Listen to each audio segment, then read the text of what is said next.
Hola mis amigos, bienvenidos a una semana más del Poder de la Enseñanza. Soy Omar, muchas gracias por acompañarme. El día de hoy es un placer para mí estar con ustedes como cada semana, que siempre nos encontramos a través de las escrituras, a través de este podcast, a través de el, el programa de El Poder de la Enseñanza que se transmite a través de YouTube.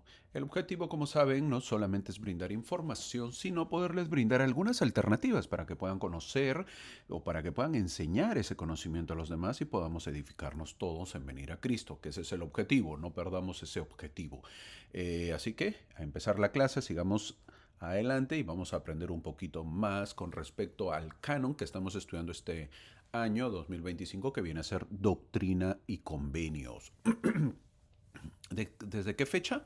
Bueno, nos corresponde lo que es la semana del 10 de febrero al 16 de febrero. Siempre son semanales las clases porque así lo establece el manual que estamos estudiando, el manual Ven, sígueme, de la Iglesia de Jesucristo de los Santos de los Últimos Días. Ya estamos en el episodio 7, 7 semanas han pasado y estamos estudiando cada semana. Esperamos terminar este año y esperamos que nos acompañes como todos los otros escrituras que hemos leído, que hemos estudiado y que hemos aprendido. Así que este año hay que ponerse la meta de poder leer este libro maravilloso, bonito, con mucha doctrina y muchos convenios que el Señor hace con su pueblo. Nos corresponde esta semana estudiar lo que es Doctrina y Convenios, la sección 10 y la sección 11. Como saben, también estamos estudiando lo que es las escrituras y estamos estudiando lo que es la historia de la iglesia, que eso es importante para ir conociendo, para ir averiguando, sabiendo qué sucedió, cómo fue, para tener una idea más grande de nuestra iglesia. La iglesia es una de las pocas, como ya lo he mencionado muchas veces, no solamente una, sino muchísimas veces, es, es una de las poquísimas congregaciones en el mundo que se enseña acerca de su historia. La mayoría de iglesias no enseña su historia, no enseña la historia verdadera. Entonces la gente va y solamente aprende lo que es las escrituras, está muy bien, pero también hay que conocer pues el origen de la iglesia. Y nuestra iglesia sí enseña, y obviamente hay libros, no uno, no dos, no tres, sino muchísimos libros para poder aprender y conocer un poco más. Obviamente que el idioma que predomina, que es el inglés, está en la mayoría de libros,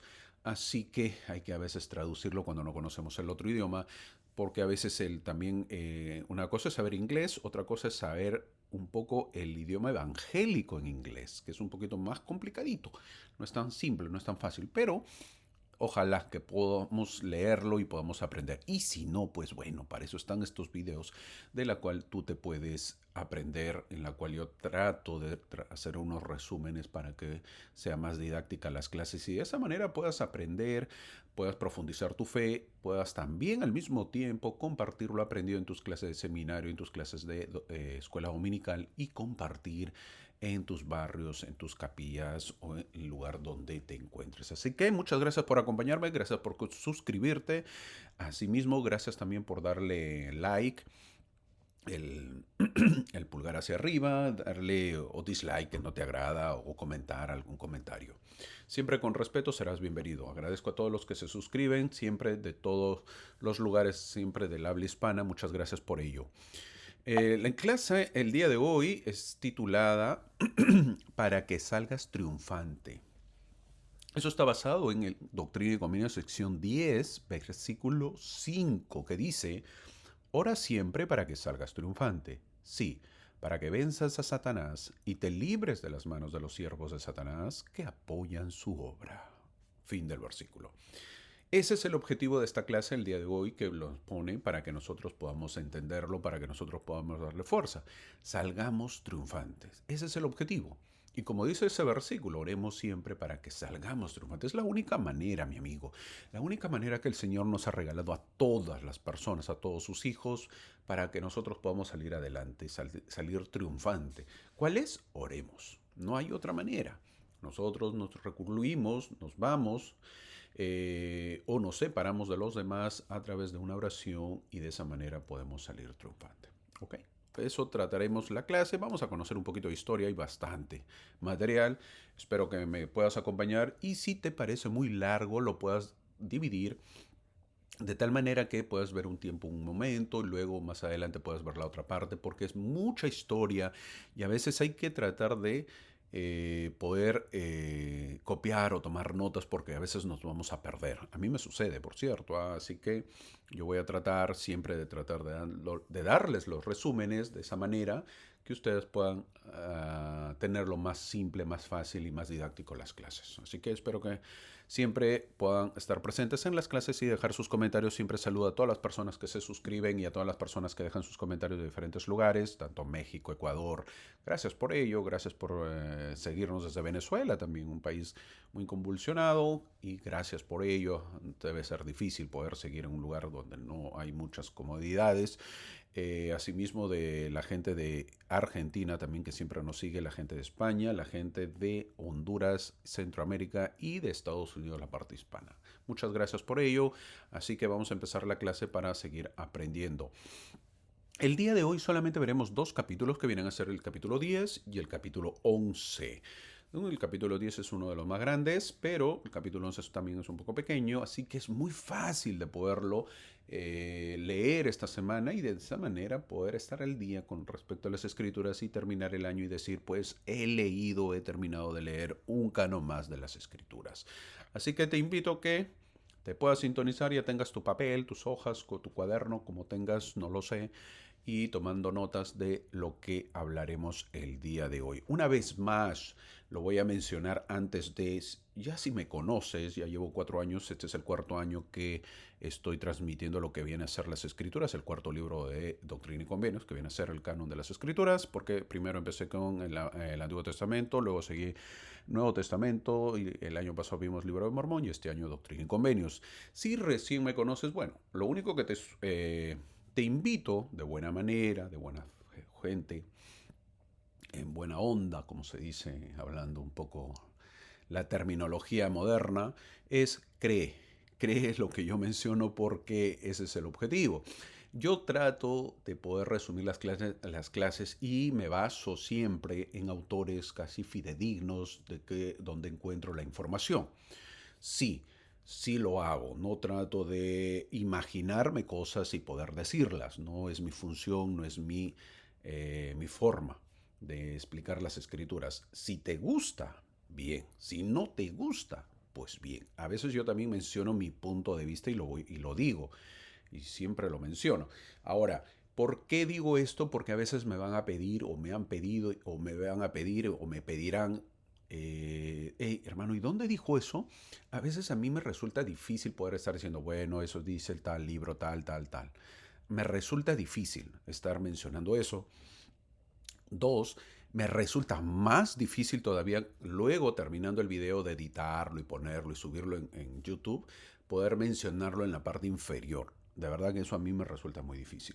Si te parece que no estoy diciendo la verdad, haz tu comentario y yo voy a tratar de mencionarlo de repente. De repente, no te lo aseguro, pero si ya me conoces en 4 años que hemos estudiado las escrituras, te darás cuenta que siempre lo que menciono es basado en la verdad. No trato de adulterar o cambiar o eh, tratarlo de disimular lo que es la verdad de las escrituras. No es mi forma. Yo siempre lo voy a decir, te guste o no te guste. Y pues si hay cosas que no te agradan de repente, búscalo donde dice lo contrario y me dices, mira hermano, usted dice en tal versículo o tal parte, usted dice tal cosa, pero el presidente tal o el apóstol tal o en tal libro dicen tal cosa. Me puede ayudar y yo con gusto trata de ayudarte, pero no en el tiempo de repente que tú creas, porque a veces ya estas clases son grabadas, ¿ok? Espero que me tengan paciencia en eso, espero que me entiendan también, pero a mí me resulta muy difícil a veces poder poner, hey, estoy leyendo tal libro, estoy leyendo tal libro, estoy diciendo tal cosa. A veces lo digo, a veces no, porque es mucha información y obviamente estar copiando de dónde lo digo, de dónde lo dije, tal frase, tal párrafo, es un poquito tedioso, cansado, molestoso, ¿ok? Espero que me entiendas y siempre el objetivo de la clase pues ya te vas a dar cuenta que es decir la verdad y tú mismo te vas a dar cuenta que es verdad. O sea, no trato de poder engañar o estafar o hacer creer ciertas cosas que no vienen a la verdad. Ojalá que me puedan entender y sigamos la clase. Empezamos la clase, mira lo que he puesto ahí, las láminas para poderlo entender. Empezamos la historia con la historia para poder entender estas secciones. Si no, no lo vamos a entender. La sección 10 y 11. Martin Harris había dejado de ser el escriba de José Smith. Había llegado ya Oliver Cowdery, Oliver Smith iba a decir. Hay que entender una vez más, ¿quién fue su primera escriba? Fue Emma Smith. ¿Quién fue su segundo escriba? Fue Martin Harris. Obviamente ya perdió las páginas, ya lo hemos visto. Y él obviamente deja de ser el escriba. ¿Y quién llega? Nada más y nada menos que Oliver Cowdery. Una vez más empezó a traducir primero. Mira, toma nota porque esto me han preguntado a veces la gente que yo conozco, a veces por los canales internos que yo tengo y también a veces dejan comentarios. Hermano, pero ¿por qué usted dice de las planchas mayores o por qué usted dice que de cómo se empezó a traducir el libro mormón? A ver, préstame atención que ahí lo vas a entender un poquito más. Hay que entender que primero José Smith empezó a traducir las planchas mayores de Nefi. Toma nota, ahí está la flechita, mira una flecha roja, grande, ahí lo dice. Hay que entender que el libro de Mormón está compuesto por varias planchas. ¿Ok? El libro de Mormón está compuesto por varias planchas. Hay que entender también que es verdad que son planchas, pero Moroni con Mormón, Moroni el hijo de Mormón y Mormón el papá de Moroni, él es el que hace un resumen, hace unas nuevas planchas que vienen a ser las planchas de oro. Esas son las que recibe ya José Smith. José Smith no recibe las planchas menores de Nefi, no recibe las planchas mayores de Nefi. ¿Por qué? Porque ahí estaba todo escrito. Todas esas planchas fueron resumidas, algunas sí, algunas más resumidas, algunas puestas casi completas, en las planchas que hizo Mormón. Eso ya lo debemos saber. A estas alturas ya ese conocimiento ya debe estar en nuestro cerebro. ¿No te acuerdas? Te lo repito nuevamente por última vez. Las planchas que tenía Mormón, él hizo unas planchas de oro. Sí, mi amigo, unas planchas así, impecables, nuevecitas las hizo Mormón. Esas planchas las pasó a su hijo Moroni, quien las ya entierra en el Cerro Cumora. Y las que entrega a José Smith, esas planchas. Pero esas planchas eran el resumen del libro de Mormón. Era el compendio lo que le llaman. ¿Y de qué compendio? Pues de las planchas mayores de Nefi, de las planchas menores de Nefi, de las planchas de Éter, etc. Tantas planchas que hubieron, todo se resume en ese compendio, las hizo Mormón, por eso lleva su nombre, el libro de Mormón, las cuales pasó a Moroni y las cuales fueron entregadas a José Smith. ¿Correcto? Hasta ahí, clarito. Por lo tanto, cuando hace el resumen, Mormón las divide en planchas mayores, en planchas menores de Nefi o planchas mayores de Nefi, las cuales contenían las planchas mayores de Nefi, que ahorita estamos viendo la flecha, contenía el libro de Ley, el libro de Mosía, el libro de Alma, el Amán, tercer Nefi, cuarto Nefi, Mormón, capítulo 1 al 7. Esas planchas, mi amigo, José Smith las empieza a traducir. Empieza por las planchas mayores de Nefi. Hermano, ¿y por qué menciona esto? Porque nuestro libro, en la actualidad, ya que lo venimos llevando hace años, desde a partir de 1830, que ya se imprimió el libro, o antes, está en el orden diferente. Empiezan por las planchas menores de Nefi, que viene a ser primera de Nefi, segunda de Nefi, Jacob, Enos, Jarón y Omni. ¿Ok? Pero por eso no empezó a traducir José Smith. José Smith empieza por las planchas mayores de Nefi. ¿Por qué dice usted eso, hermano? Porque fácil, pues. En las planchas mayores de Nefi, ahí le he puesto un círculo, contenía el libro de ley. Ese libro, esas hojas, que fueron 116 hojas, son las que se perdieron. Entonces, ¿dónde estaba ese libro? En las planchas mayores de Nefi. Por lo tanto, José Smith, ¿por cuál empieza a traducir? ¿Por cuál planchas? Por las planchas mayores de Nefi. ¿Ok?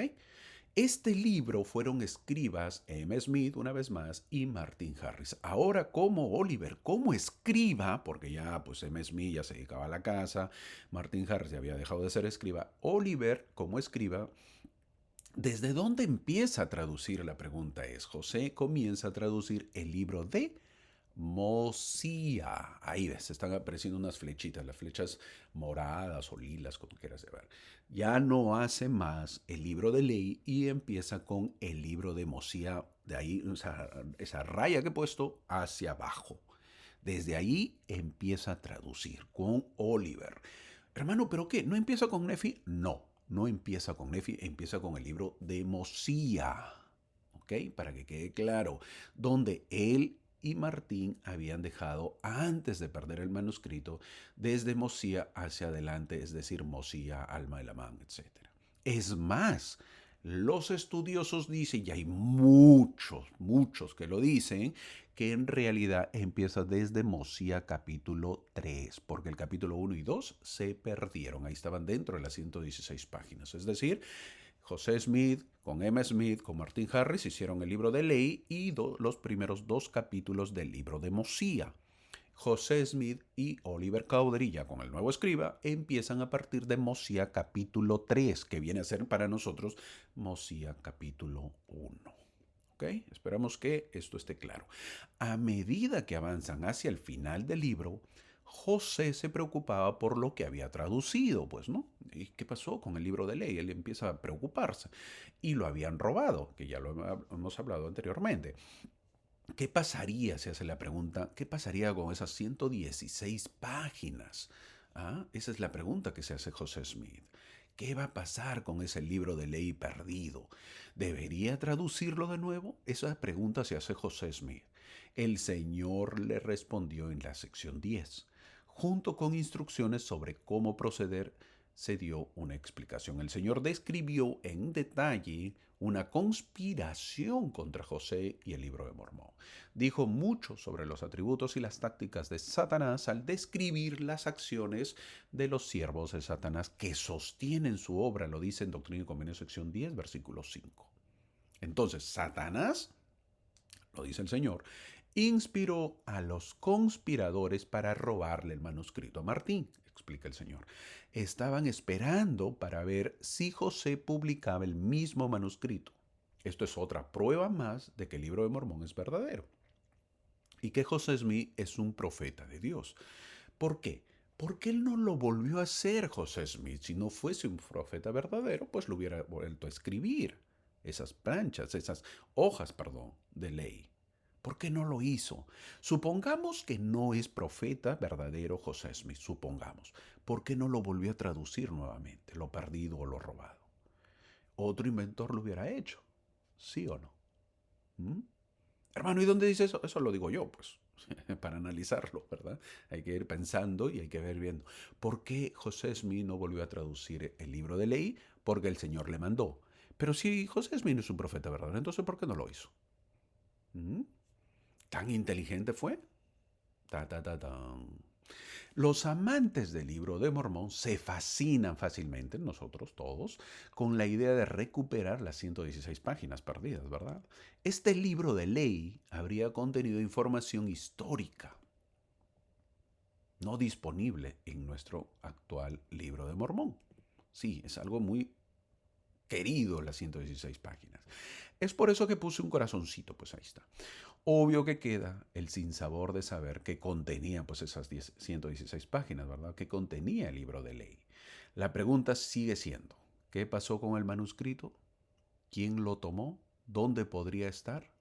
El registro y la revelación de la sección 10 nos dice lo que pasó con estas 116 páginas.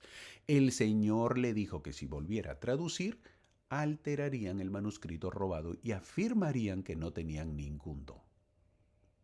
Ellos estaban esperando, los enemigos estaban esperando que José Smith vuelva a traducir eso para poder atacar y decir que era un falso profeta. Si no, publicarían el manuscrito robado y afirmarían que José no tenía ningún don, pues. Ellos robarían y mentirían para la gloria del mundo y destruirían a José en el proceso. Pero el Señor le dio pistas a José sobre la conspiración y lo ayudó a frustrarla. El Señor le advirtió a José que no revelara su conocimiento de la conspiración hasta que se tradujera el libro de Mormón. La gente esperaba ¿Cuándo sale el libro de Mormón? Porque acá ya tenemos las páginas, las 116 páginas encontradas, entre comillas, decía el enemigo, los enemigos, y adulteradas. Así que publica, pues, publica. Porque nosotros vamos a publicar las verdaderas. ¿Mm? Pero ya estaban adulteradas. Estaban esperando eso. El Señor le dice a José Smith, mira, no lo hagas, no les digas nada, no vas a traducir eso, así que ellos sigan ahí esperando. ¿Okay? Entonces el Señor le advierte a José que no revelara ese conocimiento. No siempre podía saber en quién confiar José Smith. Con esa advertencia el Señor le reveló a José que las planchas del libro de Mormón contenían una copia de respaldo de lo que se había robado. Recuerden, dijo el Señor, se dijo en esos escritos que se dio una relación más detallada de estas cosas sobre las planchas de Nefi. ¿Dónde lo dice eso? Versículo 39 de la sección 10. ¿Te imaginas lo que pensó José Smith al oír eso? Es increíble, es decir, que había un respaldo. A ver, ¿cómo dijiste que hay un respaldo? Y a mí que casi me da un infarto y me peleé con Martin Harris. Moroni, pues no seas malo, señor, o señor, quien está dando la sección, ¿verdad? No sean malos, me hicieron pasar un gran susto. Por lo tanto, José debía traducir las planchas menores de Nefi hasta que llegara al reinado del rey Benjamín. Los conspiradores solo robaron una traducción de parte del compendio de Mormón de los escritos de Nefi. La publicación de la traducción de las propias planchas menores de Nefi descarrilaría la conspiración, demostrando en el proceso que la sabiduría de Dios obviamente es mayor que la astucia pues del diablo. Ahora, la sección 10 nos da la visión abarcadora de Cristo sobre el cristianismo. Fue revelada mucho antes de la restauración de la Iglesia de Jesucristo. Con esta revelación debemos entender que la restauración de la Iglesia es la redención de todo el cristianismo. La sección 10 que vamos a ver ahorita ilustra que Dios es tanto omnisciente, mucho poder, como benévolo, muy generoso. Donde Satanás también usa su influencia para cegar, esclavizar, vemos, engañar. El Señor usa su poder para bendecir, salvar y preservar nuestro albedrío. Esa es la diferencia entre Satanás y el Señor. Satanás quiere cegar a la gente, esclavizarlo, engañarlos. El Señor bendice, salva, preserva nuestro albedrío. Esa es la diferencia. Debemos saber que José se basó en la sección 10 para escribir el prefacio de la edición original del libro de Mormón. Imaginen la decepción de los conspiradores, ahora pensemos en eso, cuando abrieron el libro. A ver, trae el libro, ahorita lo vemos. Ahorita armen ya las páginas, 116 páginas perdidas adulteradas, ahorita lo vamos a poner, traigan el libro. ¿Se imaginan? Abrieron el libro y descubrieron que todo su complot, pues, había quedado al descubierto, porque hoy no están las 116 páginas, no ha puesto nada, José. Carambas, nos falló el plan. ¿Se imaginan eso? Terrible, ¿verdad? Hago un paréntesis, de repente escuchan ahorita sonidos fuertes o de repente como sonidos pequeños, es con respecto a que afuera, aquí está lloviendo muy fuerte y obviamente pues son tormentas y a veces hay truenos donde suena fuerte, entonces todo está tranquilo donde yo estoy grabando, sin embargo pues escucha esos sonidos, ¿verdad? No los podemos evitar, es la naturaleza de este país. Así que lo digo por mención porque dirán, a veces uno está escuchando y dice, ¿qué sonará al fondo? ¿Dónde está, hermano? ¿Está en el baño? No estoy en el baño, simplemente es la lluvia fuerte. Obviamente también pues se va a escuchar de repente sonidos de los truenos, relámpagos que hay en esta ciudad y que siempre nos acompañan y es ya muy agradable vivir con esta naturaleza. Ahora, antes de entrar a analizar la sección 10, hay una historia, eso sí, es historia, que cuenta Lucy Smith. ¿Quién es Lucy Smith? Hay mucha historia de Lucy Smith. Lucy Smith, Lucy Mack Smith se llama, la mamá de José Smith. Eh, por lo tanto, ella tiene libros, o un libro creo. eh, Hay un libro que se llama Historia de José Smith por su madre. ¿No? Pertenece a la iglesia, lo han sacado, lo publican Y lo pueden encontrar y pueden encontrar eso. Ella menciona acerca de lo sucedido con Martin Harris y lo voy a narrar, ¿ok?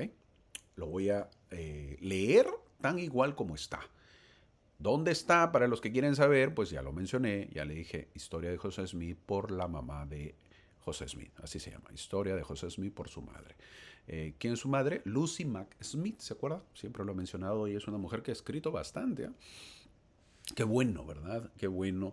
Y ya pues cada uno sacará la, el veredicto de lo que voy a leer. Gracias a ella hay muchos escritos que ayudan mucho más a la historia. Después de dejar a José, dice la mamá, llegó a casa con el manuscrito sano y salvo.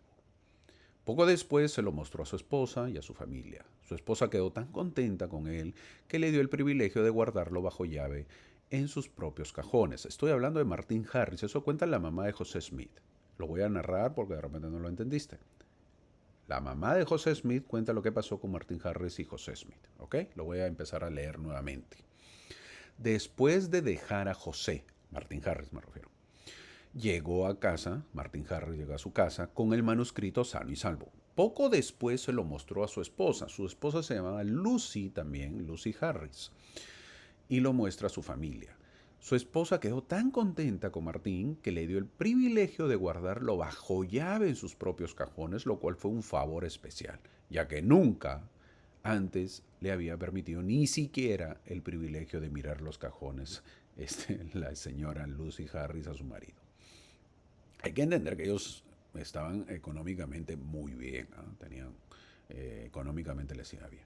Entonces, pues habían esos cajones, sus gavetas, dormitorios, ¿verdad? Que podemos imaginar, algo que era un poco más difícil, pues, en la gente pobre. Después de mostrar el manuscrito a quienes tenían derecho a verlo, según su juramento, fue con su esposa a visitar a uno de sus parientes, que vivía a unas 10 o 15 millas de distancia. Después de permanecer con ellos un corto tiempo, regresó a casa, pero su esposa se negó a acompañarlo. Ella se quedó. Poco después de su regreso, un amigo muy particular lo visitó, a quien le contó todo lo que sabía sobre el registro. Estoy hablando de Martin Harris. La curiosidad de este hombre se despertó mucho y, como era de esperar, deseaba fervientemente ver el manuscrito. Martín estaba tan ansioso por complacer a su amigo que, aunque era contrario a su obligación, fue al cajón para sacar el manuscrito, pero la llave no estaba. La buscó durante algún tiempo, pero no pudo encontrarla. Sin embargo, resuelto a llevar a cabo su propósito, abrió la cerradura y al hacerlo dañó considerablemente el escritorio de su esposa. Luego sacó el manuscrito y después de mostrárselo a su amigo, lo llevó a su propio juego de cajones, donde podía tenerlo a su disposición. Pasando por alto su juramento, estoy hablando de Martín, se lo mostró a cualquier buen amigo que lo visitara. Cayó terriblemente, ¿verdad? Eso no era el objetivo de Martín. Cuando la señora Harris regresó y descubrió el estado destrozado de su escritorio, su temperamento irascible se excitó hasta el extremo y se desató una tormenta intolerable que descendió con la mayor benevolencia, como la mayor violencia sobre la devota cabeza de su marido. Se fue con todo con su marido, más que todo por haber destrozado pues su escritorio, sus cosas donde ella guardaba. Habiendo hecho una vez un sacrificio de su conciencia, el señor Harris ya no consideró sus escrúpulos, por lo que continuó exhibiendo los escritos, hasta poco tiempo antes de que llegara José. A cualquiera, Martín empieza, cualquiera que consideraba lo suficientemente prudente como para guardar el secreto, excepto a nuestra familia, dice Luz Smith, pero no se nos permitió poner nuestros ojos en ellos. Mira, imagínate, ¿eh? O sea, ni José Smith les enseñó a su familia, le da a Martín Harris que tanto pedía, y Martín pues está enseñando a todo el mundo los escritos y vivía cerca a la casa de Lucy Smith, a la casa de la mamá del profeta. Y ella se entera, pues, ¿no? Se entera que Martín está enseñando a todo el mundo. Imagínate el sentimiento, ¿verdad? Dirá, oye, mi hijo te confirió algo, ni siquiera nosotros nos permite verlo y tú pues estás enseñando a todo el mundo. Eso no está bien. Poco tiempo después, poco tiempo antes de la llegada de José, hay que saber que José estaba con su esposa Emma Smith, quien había perdido un hijo, quien estaba muy mal enferma ella, y obviamente pues José no la pasaba bien. Poco tiempo antes de la llegada de José, el señor Harris había estado ocupado en otras cosas y no le había prestado demasiada atención ya al manuscrito. Ya pierda, pues al comienzo es como una novedad. Y obviamente pues cuando ya la gente se acaba, ya no quiere saber más, ya lo vio, pues el manuscrito ya pierde sentido, ¿verdad? Cuando José lo mandó a buscar, fue inmediatamente al cajón donde lo había dejado, pero he aquí, ya no estaba. Le preguntó a su esposa dónde estaba. Ella afirmó solemnemente que no sabía nada al respecto. Me has destrozado todo. Y encima todavía me vienes y me preguntas. Estaban enojados. Entonces el señor Harris realizó una búsqueda minuciosa por toda la casa como se ha contado antes. El manuscrito nunca fue encontrado. Y no hay duda de que la señora Harris lo sacó del cajón con la intención de conservarlo hasta que se hiciera otra traducción y luego alterar la traducción original, con el fin de mostrar una discrepancia entre ellas y hacer que todo pareciera un engaño. Parecía que Martin Harris, por su transgresión, sufrió tanto temporal como espiritualmente. El mismo día en que ocurrieron las circunstancias antes mencionadas, una densa niebla se extendió sobre sus campos y arruinó su trigo mientras era azotado, de modo que perdió cerca de 2/3 de su cosecha. Imagínense, es interesante. El mismo día que ocurre eso, que Martín pierde el manuscrito, obviamente viene como una densa niebla y malogra pues la cosecha del trigo. 2/3 de su cosecha fueron arruinados, mientras que los campos que estaban solamente al otro lado del camino no sufrieron daño alguno. Qué casualidad, ¿verdad? Toda la cosecha de Martin Harris casi fue destruida. Recuerdo muy bien, dice Lucy Smith, ese día de oscuridad, tanto interior como exterior. Para nosotros al menos los cielos parecían cubiertos de negrura y la tierra envuelta en tinieblas. A menudo me he dicho a mí mismo que si un castigo continuo tan severo como el que experimentamos en esa ocasión se infligiera a los personajes más malvados que alguna vez estuvieron a los pies del Todopoderoso, si incluso su castigo no fuera mayor que ese, sentiría lástima por su condición. Eso dijo Lucy Mac, Lucy Mac Smith, la mamá del profeta José Smith. Si quieren saberlo, ya lo he contado, lo he dicho, más no puedo hacer, lo he leído tan igual, he dado algunos comentarios nada más, pero lo he leído tan igual como está escrito para tener una idea de lo sucedido. Como ya dijimos anteriormente, esta sección está unida a la sección 3. Habla del robo de las 116 páginas de Martin Harris. Ahora sí vamos a poder escudriñar esta sección. Esta sección es conocida por la sabiduría de Dios es más potente que la astucia del diablo. El Señor empieza diciendo que el poder para traducir el don lo perdió José Smith, pero se le ha restaurado. Después de los devastadores acontecimientos que rodearon el manuscrito perdido, era importante que José recibiera la seguridad de que su llamamiento y su don habían sido, ¿qué? Restaurados, dice el versículo 3. José Smith recibió una revelación en un momento, pues, en que debía estar sumamente ansioso por terminar la importante y urgente traducción del libro de Mormón. Pero el Señor, obviamente, pues José quiere avanzar por todo el tiempo perdido, porque ha pasado meses que él no ha podido traducir, pero ahora ya se le da el don, le dan de nuevo las planchas, entonces él quiere recuperar el tiempo. Y el Señor le dijo en el versículo 4, no corras más a prisa ni trabajes más de lo que tus fuerzas te permiten. Importante, ¿eh? Está bien, has perdido tiempo, pero tranquilo, no me avances de esa manera. A veces por correr no hacemos las cosas como deberíamos hacer. Algo que debemos saber es que existe una diferencia entre estar anhelosamente ocupados y estar demasiado ansiosos y por lo tanto poco ocupados. El Señor tiene cuidado de recalcar la importancia del descanso, la contemplación y el cuidado personal, para que no nos cansemos prematuramente en la obra. Y poco a poco le va enseñando a José Smith los recursos que tiene a la mano y que no las desaproveche. El versículo 5 lo dice, ora siempre, mi buen José. En otras palabras, no olvides que empezaste con una oración. Tienes un recurso a la mano, José. Utilízalo, ora y te va a ir bien. Todos tenemos un arma potente contra el poder del mal. Si siempre recurrimos de noche y de mañana, vamos de rodillas ante nuestro Padre Celestial en sincera y humilde oración secreta. Debemos saber que tanto José como Martín pecaron al tratar a la ligera las cosas sagradas. Sí, los dos fueron. Primero, la seguridad del manuscrito y segundo, pues el consejo que el Señor repitió 2 veces de no compartir el manuscrito con otras personas. Es por eso que lo llama inicuo el Señor, le llama inicuo a Martín Harris en el versículo 7. Fuerte, es muy fuerte esto. ¿Para qué pues insistió tanto Martín? Ay, Martín.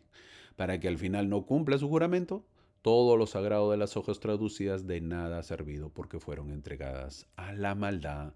En el versículo 9 lo dice. Ahora, pensemos un poquito con la cabeza fría. Tanto así, hermano, porque es duro esto. Solamente son hojas. Pareciese que fuese exagerado el Señor. Pero sí han sido unas hojas nomás. No es para tanto, podemos decir, ¿verdad? Bueno, déjame decirte que son escrituras. Y ahora que los santos de los últimos días en el mundo, en promedio, como 17 millones, a todos nos encantaría saber qué contenían esas páginas. ¿Esas 116 páginas o no? ¿Nos gustaría saberlo o no? Entonces, ¿las escrituras son sagradas para el Señor? ¿Sí o no? Pero la pregunta es, ¿para nosotros debemos considerar sagradas las escrituras? Y a veces ni las leemos, a veces no le damos la importancia de vida. ¿Mm? Así somos, pues. Tenemos escrituras y ni las leemos. Uy, hermano, no tengo tiempo. ¿Qué pensará el Señor, no? Nos damos cuenta aquí cómo el Señor le da la importancia de vida y nosotros no lo hacemos. Con Oliver como escriba, José comenzó a traducir las planchas nuevamente, empezando en el libro de Mosía, ya lo he mencionado, donde él y Martín habían dejado antes de perder el manuscrito. A medida que avanzaban hacia el final del libro, José se preocupaba por lo que había traducido y lo habían robado. ¿Qué pasaría con esas 116 páginas? Lo he mencionado al comienzo. ¿Debería o no traducirlo de nuevo? ¿Mm? Bueno, ya sabemos la respuesta. El Señor le dijo que no. Aunque los detalles exactos que rodearon a la pérdida del manuscrito aún son de gran parte desconocidos, el Señor reveló los objetivos de los hombres malvados que le robaron. Planearon alterar el manuscrito, dice el versículo 10. Y luego ellos planeaban publicarlo con alteraciones. Si José hubiera vuelto a traducir el manuscrito perdido y lo hubiera publicado, habría abierto la puerta para que se implementara ese plan. En cambio, el Señor había preparado mucho antes un enfoque alternativo, traducir un registro diferente que cubría la misma parte de la historia que el manuscrito perdido, evitando así la trampa por completo. ¡Wow! Qué importante, ¿verdad? El enemigo estaba esperando para ver si José publicaba el mismo manuscrito. Ahora, esto es otra prueba más que el libro de Mormón es verdadero y que José Smith es un profeta de Dios. ¿Y por qué? Porque nos podemos preguntar por qué no lo volvió a hacer. Supongamos que no es profeta, ya lo dije. ¿Por qué no volvió a traducir nuevamente lo robado? Mi amigo, hazte esas preguntas. De esa manera, tu cerebro, tu mente, tu espíritu, tu amor va a ir creciendo y va a ir imaginándonos por qué José Smith no volvió a traducir lo mismo. ¿O fue un profeta verdadero o no fue un profeta verdadero? ¿Por qué? ¿Por qué nos podemos preguntar por qué no lo volvió a hacer? Supongamos que no es profeta, ¿por qué no lo volvió a traducir nuevamente lo robado? Ya lo dije, otro lo hubiese hecho, pero José Smith no era otro, sino era el profeta escogido por el Señor. Eso en nuestra mente, cuando lo pensamos, obviamente va a cobrar fuerza, nuestro espíritu va a aseverar más que este profeta, que es en este caso José Smith, es un profeta de Dios. El Señor le dijo que si volviera a traducir alterarían el manuscrito robado y afirmarían que no tenía ningún don. Si no, publicarían el manuscrito robado y afirmarían que José pues no tenía ningún don. Ellos robarían y mentirían para la gloria del mundo y destruirían a José en el proceso. Pero el Señor le dio pistas a José sobre la conspiración y lo ayudó a frustrarla. Dice el versículo, aquí está, ¿dónde está? El versículo 13 lo vamos a marcar. En cambio, el Señor había preparado mucho antes un enfoque alternativo, traducir un registro diferente que cubría la misma parte de la historia que el manuscrito perdido. De esa manera, se evitaría así la trampa por completo. ¿Habría tenido éxito el plan de Satanás? ¿Qué habría pasado si José Smith hubiera traducido las 116 páginas? Podemos concluir que el resultado habría sido devastador. Hubiera sido terrible. Cada misionero de la iglesia, incluso en nuestros días, tendría que responder pues a la pregunta de por qué existe la segunda traducción y es diferente. ¿Te imaginas decir eso? Estar explicando. Mm, Terrible, devastador hubiera sido. Aunque nosotros centramos nuestra fe en Dios y Jesucristo, también es importante que reconozcamos la realidad de Satanás. Eso no debemos dejarlo de lado. Tenemos que reconocer la realidad de Satanás y sus esfuerzos por oponerse a la obra de Dios. De hecho, una de las contribuciones más importantes de la restauración ha sido volver a colocar a Satanás en la narración en la que había sido eliminado. Claro, no se habla de Satanás, la gente cree que ya no existe. Y eso no es verdad. Eso no es verdad. Una de las grandes funciones de las revelaciones de los últimos días es exponer completamente a Satanás, sus seguidores y su obra.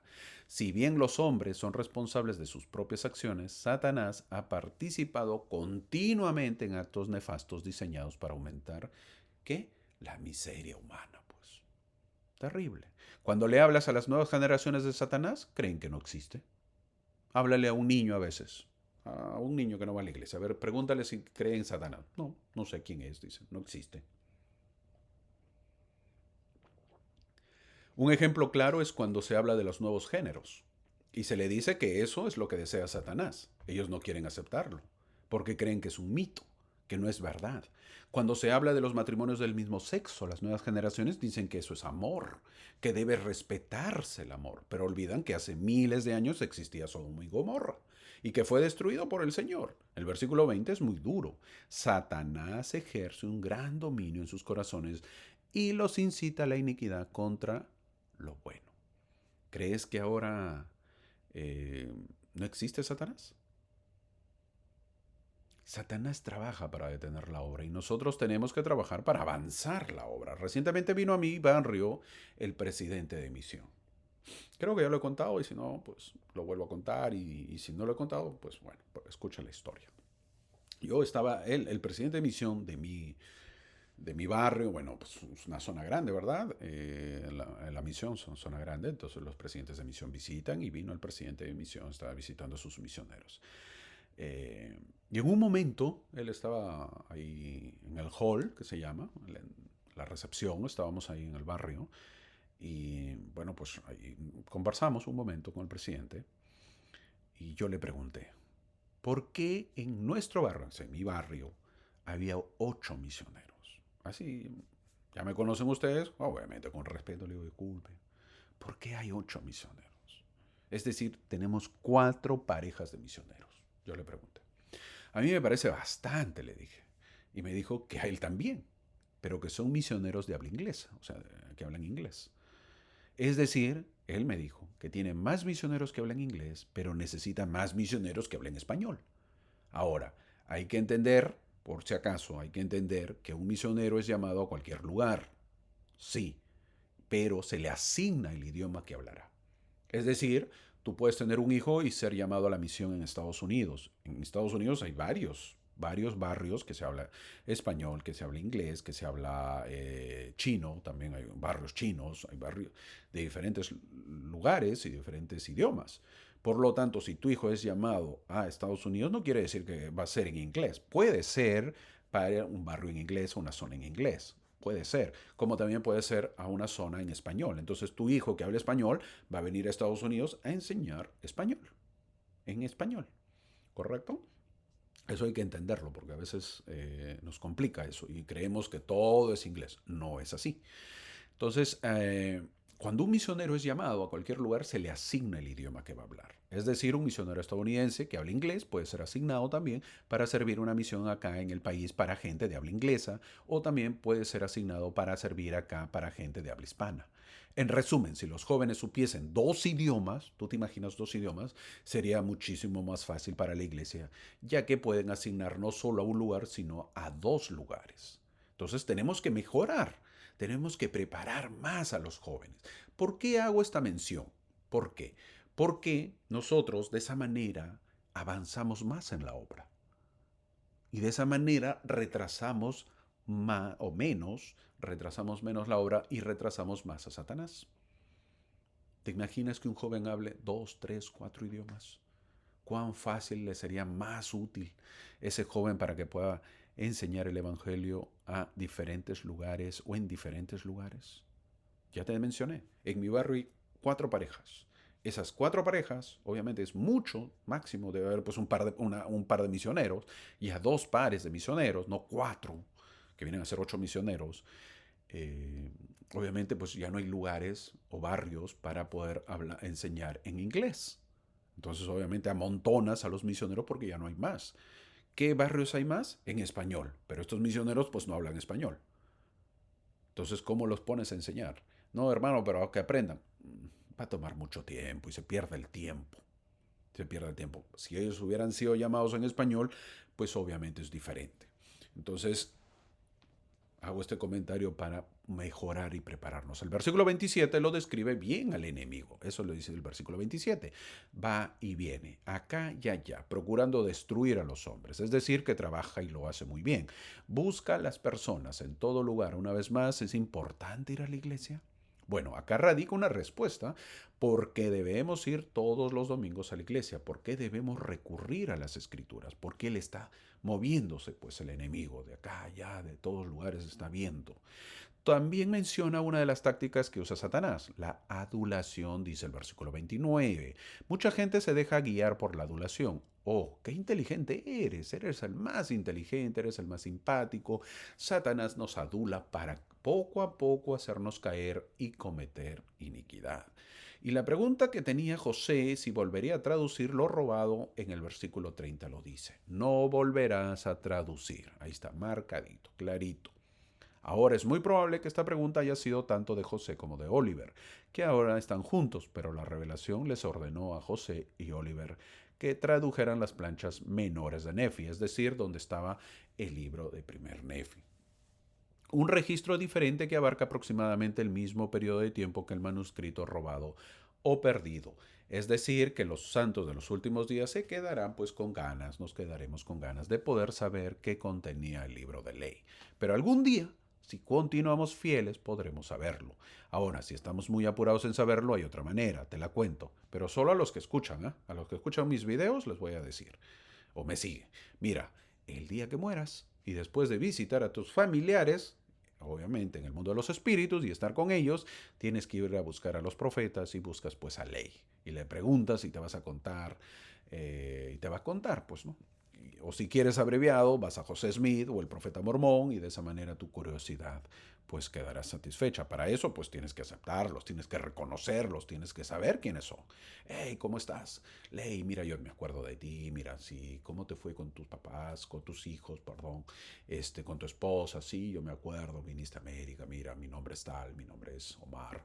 Qué gusto, mi nombre siempre te he seguido a través del libro mono. Ah, qué gusto, Omar, mira, ¿en qué te puedo ayudar? Sí, mira, Ley, yo tenía una pregunta, ¿qué decían las 116 páginas? Entonces, de esa manera creo que podemos saber. Una manera jocosa de poder decirle que es un poco complicado saber qué contenían estas páginas, pero de repente pues los podemos saber en el otro lado. Ahora, en el versículo 33 nos dice que el Señor conoce los pensamientos de Satanás, dice el versículo 33. Porque se adelanta a lo que va a ser, pero Satanás no conoce los pensamientos de Dios. Eso es una gran diferencia. Con esto determina que Dios es quien más tiene poder que Satanás. En el versículo 37 nos dice que el profeta José Smith no siempre se puede distinguir a los malvados de los justos. Presta atención en esto. Si nuestro más grande profeta, esto siempre se hace la mención, ¿verdad? El profeta tiene que saber ya lo que va a pasar, lo que viene, ya tiene que conocer si una persona le está hablando, tiene que saber si esa persona es buena, mala o es tramposa. Eso siempre se hace. Si nuestro más grande profeta, que es José Smith, con su conocimiento ciertamente asombroso de la naturaleza humana, no siempre pudo distinguir a los malvados de los justos, ¿quiénes somos nosotros para establecer entonces objetivos humanos? ¿Mm? Nosotros que estamos viviendo con la maldad, no estamos en una posición de juzgar. El trigo y la cizaña pueden parecer muy parecidos a los ojos de una persona inexperta y sin discernimiento. Con mayor razón nosotros no podemos juzgar. Luego en el versículo 38, el Señor le revela cómo había preparado todo. Es decir, las 116 páginas robadas ya estaba previsto y se preparó para ello. ¿Te imaginas escuchar eso como ya lo mencioné hace un momento? Habrá dicho, y recién ahora me dicen, y yo sufriendo. Cuánto he sufrido, pero el motivo es la enseñanza, pues de obediencia. Y José lo aprendió. Y en el versículo 39 le indica muy bien que una relación más particular se encuentra en las planchas de Nefi. Habrá dicho José, gracias, gracias de verdad. Uy, por fin, no se perdió nada entonces. ¿Te imaginas decirle a M. Smith, todo lo que tradujiste, bueno, está también ya en otras planchas respaldadas? ¿Te imaginas si se enteró Martín Harris? ¿Qué habrá dicho, verdad? Pero bueno, ya con la culpa, pues, ¿qué podía hacer Martín? ¿Verdad? ¿Qué podía hacer? Un hombre que obviamente no le fue fácil, sufrió mucho por esto. Sufrió mucho, mucho, mucho. Terrible, pues bueno. A veces nos pasa. Yo trato de aprender de ellos. Y ese es el objetivo. Tratemos de aprender de ellos, demos importancia y seamos cuidadosos. Yo siempre lo he mencionado, que una historia que dice que cuando le preguntan a un joven o a una persona si ha orado, y él dijo, no, yo nunca he orado. ¿Y por qué no has orado? ¿Y si me escucha? Uy, mejor no oro porque si me escucha, imagínate lo que me va a decir. Importante, ¿verdad? Y si Dios, nosotros queremos de repente recibir revelaciones o visiones, pero la pregunta es, ¿estamos preparados para hacer lo que Él quiera? Y yo creo que la respuesta todavía es no. Por lo tanto, ejerzamos fe mejor, antes que tener visiones, comunicaciones, revelaciones de esa manera, porque yo creo que todavía no estamos capacitados para poder obedecer. Sigamos avanzando. Dado la pérdida del primer manuscrito, José tomó pues más precauciones durante el resto del proceso de traducción y aprendió, ¿verdad? Aunque varias personas, entre ellas M. Smith, Martin Harris y miembros de las familias Smith y Whitmer, vieron el manuscrito y participaron en la traducción, José y Oliver tomaron medidas adicionales para asegurarse de que la traducción estuviera protegida hasta que se publicara. Eso quiere decir que ellos estaban escribiendo, ya cuidaban con mayor anhelo, con mayor cuidado las páginas traducidas. Pues no, otra vez se pierden, no, ya esto no hemos aprendido nada. Entonces ya tenían mucho más cuidado. Un resultado de la advertencia que les recomendó el Señor fue que durante el proceso de impresión del libro de Mormón, José y Oliver hicieran una copia de la obra. El manuscrito del impresor del libro de Mormón. Esto ya lo he mencionado, pero es bueno recordarlo. Mira cuántas veces lo menciono para que se nos grabe, pues ese es el objetivo. Lo que dictaba José, los escribas, lo tomaban nota, los escribas, y lo escribían en unas hojas, obviamente. Esas hojas originales no fueron enviadas a la imprenta. Toma nota, el original no fue enviado a la imprenta. ¿Por qué? Porque se quedarían pues sin originales. Y eso era fatal, ¿no? ¿Cómo le vas a confiar a la imprenta dándole tus originales? Imagínate, se pierden, dice, se perdió. Y ahora sí se perdió todo. No, pues no. No iba a ser así. Entonces, ¿qué es lo que ellos sucede? Por lo que ellos hacen, con las hojas originales ellos hicieron unas copias y las copias fueron enviadas a la imprenta. Hermano, ¿qué fotocopia? No existía pues fotocopia en ese entonces. Otra vez tuvo que el escriba todo lo que había escrito en las hojas originales pasarlos a unas copias, transcribir, lo mismo nada más. Pero, préstame atención, debido a una serie de circunstancias, todo el manuscrito original, menos una parte, se destruyó. Ya eso sigo con el tiempo, o se perdió, se ha ido perdiendo. Estoy hablando del original, de las planchas que no se de las hojas que no se mandaron a la imprenta. Sí, se ha ido perdiendo, se ha ido destruyendo. y todo se ha ido desapareciendo. Entonces quedaba pues la copia del manuscrito que se mandó a la imprenta. Lo que pensábamos que se iba a destruir, no se destruyó. Y lo que pensábamos que no se iba a destruir, se ha destruido. Interesante, ¿verdad? Lo que se convirtió pues en esas copias de la imprenta, eso se ha convertido al manuscrito del impresor, en la copia completa más antigua del libro que existe. En 2017, presta atención, la iglesia adquirió el manuscrito de la Comunidad de Cristo, de la iglesia, la Comunidad de Cristo, así se llama la iglesia. Tal como lo dice en la pantalla, la iglesia Sud, nuestra iglesia, adquiere el manuscrito de la imprenta original del Libro de Mormón. Son los manuscritos de la imprenta. Esto lo ha tenido la Comunidad de Cristo, antes llamada la Iglesia Reorganizada de los Santos de los Últimos Días. Estos son los derechos, es decir, que nuestra iglesia no tenía los derechos del Libro de Mormón, tal como lo escuchas. Sí, pues no teníamos nada, pero ahora ya los tiene. Que por cierto, no ha sido gratis, ¿eh? Se ha pagado, se tiene que pagar, pues nada es gratis en esta vida, nada. 2017, dice, la Iglesia Sud adquiere el manuscrito de la imprenta original del Libro de Mormón. Entonces vas a leer y dices tú, ¿pero por qué dice la imprenta? Pues ya te estoy diciendo que se hicieron unas copias y esas copias es lo único que hay. Es lo único, todo casi está ahí, las copias. Y el original, hermano, se han perdido, se han rolado, se han destruido. Obviamente hay que entender que paraban, pues ahorita ya vamos a ir conociendo la historia y poco a poco van perdiendo todo. Tantas mudanzas que tienen, tantas llevadas de aquí para allá. Y obviamente pues entraban, los asaltaban, les robaban, los despojaban de sus cosas. Entonces todo eso se ha ido perdiendo. Todo eso se ha ido perdiendo. Menos mal tenemos las copias que viene a ser de la imprenta. Es lo rescatable, los originales sí se tienen. En el versículo 41 le dice que empiece por las planchas de Nefi hasta llegar al reinado de Benjamín o Benjamín, que es donde empezaron a traducir con Oliver. Mira, presta atención, porque muchas veces me hacen las preguntas. Pues esa es una pregunta. ¿Y dónde dice? ¿Por qué? Porque todos creemos que José y Oliver empezaron a traducir desde Primera de Nefi. No es así. El versículo 41 le dice que empiece por las planchas de Nefi hasta llegar al reinado de Benjamín. Hasta ahí se estacione nomás, tuco, que es donde empezaron a traducir con Oliver. ¿Y por qué tenía que hacer esto? El versículo 43 lo dice. No permitiré que destruyan mi obra. Eso lo dice el versículo 43. No permitiré que destruyan mi obra.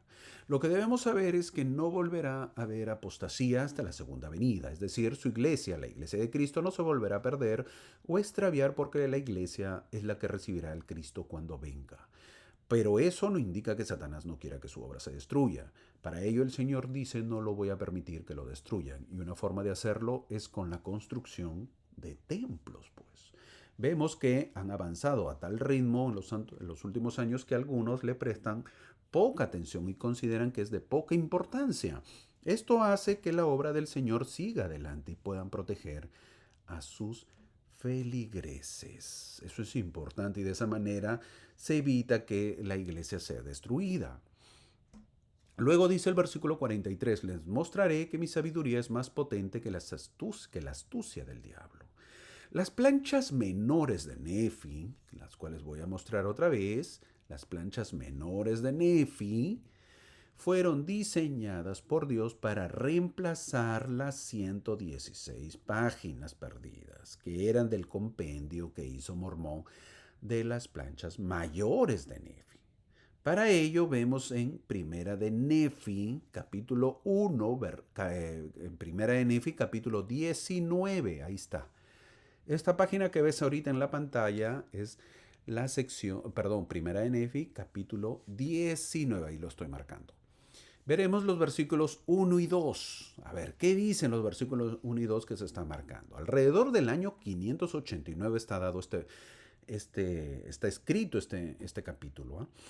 Nefi, tras haber llegado a la tierra prometida, recibió el mandato de hacer planchas de metal. Estas eran las planchas mayores de Nefi, tal como lo he mencionado, que contenían pues el registro de ley y el registro histórico del pueblo. Lo voy a leer. ¿Qué dice los versículos 1 y 2 que están marcados ahí en el cuadrado? Y aconteció que me mandó el Señor, por tanto hice unas planchas de metal para grabar sobre ellas la historia de mi pueblo. Y sobre las planchas que hice grabé la historia de mi padre. Se está marcando ahí. Y también nuestros viajes en el desierto y las profecías de mi padre, y también muchas de mis profecías, de mis propias profecías, he grabado sobre ellas. Y yo no sabía en la ocasión en que las hice que el Señor me mandaría a hacer estas planchas. Es decir, que Nefi estaba pensando en otras cosas y de pronto recibe pues el mandato de hacer las planchas. Continúo. Por tanto, la historia de mi padre y la genealogía de sus padres y la mayor parte de todo cuanto hicimos en el desierto están grabadas sobre aquellas primeras planchas que he hablado. De modo que en las primeras planchas ciertamente se hace más particular mención de lo que aconteció antes que yo hiciera estas. Fin del versículo. Ahora sí entendemos de qué trata, ¿verdad? El libro de ley, más o menos, ya tenemos una idea. Estas eran las planchas mayores de Nefi, que contenían el registro de quién? De Ley, pues de su papá. Y el registro histórico del pueblo. Eso quiere decir que ese libro se perdió. Ahora, eso le dicen a Nefi que haga las planchas.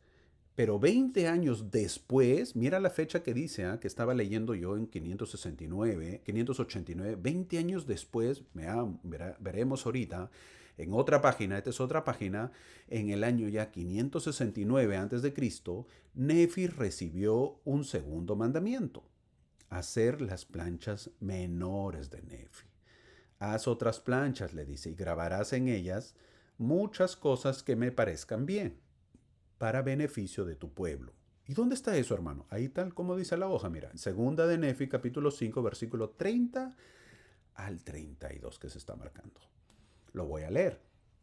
Dice en el versículo 30, y sucedió que el Señor Dios me dijo, haz otras planchas. Ahí está. Ahora son las planchas menores de Nefi.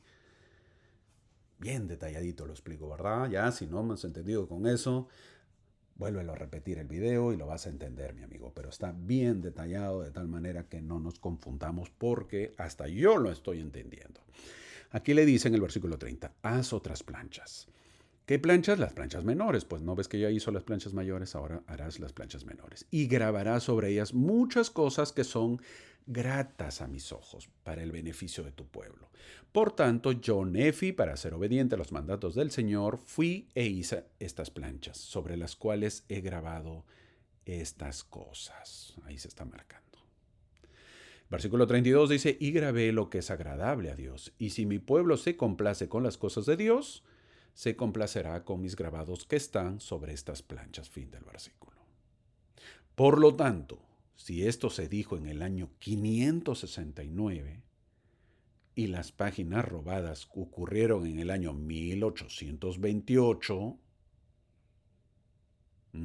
toma nota, ¿cuándo se dijo? 569. ¿Y las páginas robadas ocurrieron cuándo? En 1828.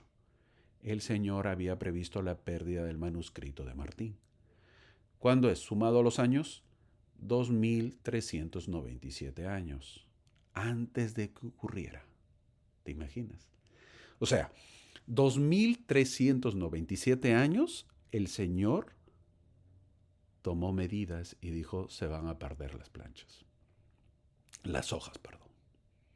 Por lo tanto, Nefi, tienes que hacer esto. Ya sabía. Wow. 2300 años antes. ¿Dios es omnisciente o no? Sí, ¿verdad? Wow. No se le dijo a Nefi por qué en ese momento iba a hacer eso. No se le dijo. Yo, Nefi, recibí el mandamiento de que el ministerio y las profecías, es lo que dice, ahí el capítulo 1 de Nefi, capítulo 19, versículo 3, dice, yo, Nefi, recibí el mandamiento de que el ministerio y las profecías, sus partes más claras y preciosas, se escribiesen sobre estas planchas, y que las cosas que fuesen escritas se guardaran para la instrucción de mi pueblo, que iba a poseer el país, y también para otros sabios propósitos, lo estoy marcando con rojo, sabios propósitos, las cuales son conocidos al Señor. A Nefi no se le dijo, tú haz nomás. No, pero Señor, ¿por qué? Nada. Los sabios propósitos del Señor son verdaderamente asombrosos. La sabiduría del Señor y su cuidadosa planificación son notables para las mentes mortales. Sin embargo, deberíamos sorprendernos de que Dios haya hecho provisión para salvar la integridad del Libro de Mormón y la misión profética de José Smith. No ha hecho provisión, con miles de años antes de anticipación, para salvar nuestras almas también. ¿No ha provisto un Salvador para nosotros por la misma razón? Volvemos ahora sí a la sección 10. El versículo 45 dice que las planchas de Nefi dan mayor claridad al Evangelio. Eso dice el versículo 45. Es decir, que no nos hemos perdido de nada. No tenemos por qué extrañar el libro de ley. ¿Cuál es el propósito de las Escrituras? Contar historias o saber del Evangelio. ¿Eso es el propósito? Si quieres saber historias, bueno, para eso mira novelas. Pero si quieres aprender el Evangelio hay que leer las Escrituras, en especial el libro de Mormón. ¿Es importante entonces el libro de Mormón? El versículo 46 lo dice, contiene todas aquellas partes de mi Evangelio, dice el versículo 46.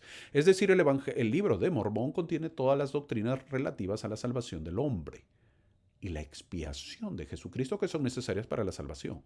Para ser salvo existe el libro de Mormón, porque aprenderemos la doctrina y la expiación de Cristo, y se enseñan de forma clara y sencilla para que incluso los niños puedan aprender los caminos de la salvación y la exaltación. Ahora, debemos pensar en todas las oraciones que se ofrecieron en los tiempos de los nefitas y lamanitas para preservar el registro del libro de Mormón.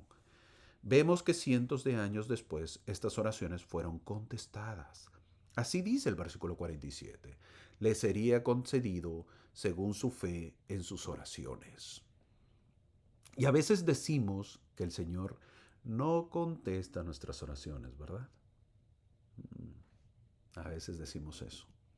El versículo 56 de los que ven habla de los que ven a las iglesias para lucrar, obtener, obviamente, dividendos. Conocemos a través de las noticias cómo muchas congregaciones estafan a las personas, engañan la fe de las personas. Bueno, tendrán su recompensa. Y si hemos estado pensando que ¿quién es el que da esta revelación?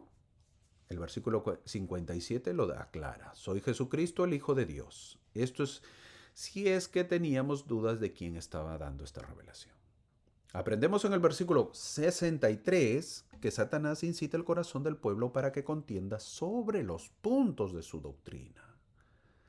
Si bien los santos de los últimos días reverenciamos y honramos la Biblia como una parte invaluable de nuestro canon de las Escrituras, a menudo ha servido como campo de batalla para las facciones cristianas.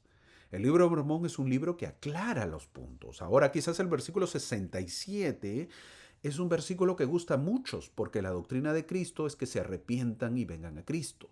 Estos son su iglesia. ¿Y por qué no dice que se bauticen? ¿Es necesario o no el bautizo? Para ser de la iglesia de Cristo, ¿es o no es necesario bautizarse? Esta sección es dada en 1828 y la iglesia todavía no es restaurada, ni tampoco el bautizo.